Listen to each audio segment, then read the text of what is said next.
Well, it is just about time for kickoff of the first game of the 32nd annual Dakota Bowl. 4 games to decide championships in North Dakota high school football. Sports director Luke Gamble is at the Fargo Dome to fill us in on what's going on. Good morning, Luke. This is the first matchup, and it could be a classic.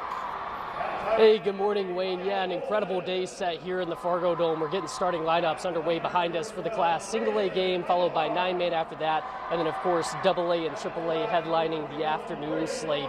Not a lot of West success this year. Velva, Drake, Anamoose Garrison, the only team from the West representing us, so we're going to be covering them start to finish in this first game of the day in Class A. They're matching up against Kindred, a team they saw in the regular season and lost to 13-6. So it's been a long time since they've played that game, but we got a chance to talk last night to Velva's coach in their final practice before, they came into the Dome, and he said, I feel like we're a lot different team. We've matured a lot. We've gotten a lot better up front, and we can kind of set the tone offensively and defensively in the front seven. So we'll see how that goes for him today. But Wayne, I know you're just as pumped about today as I am.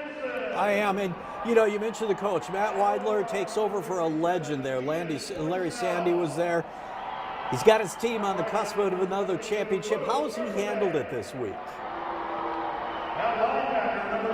Yeah, Matt Weidler, he was an assistant here in 2022 when this Velva team won the state title. It all came down to a goal line stand, one of the best games I've seen here in the Fargo Dome. But Matt Weidler was on the sideline for that. He was an assistant behind Larry Sandy. So, I asked him about that last night. He said, look, there's been so much new stuff that I never knew about, logistics, planning. He said, I haven't really had time to embrace it. So maybe that's something for after today that he gets a chance to reflect and see how cool this season was, and hopefully ultimately revel in what's a state title run, but obviously we shall see.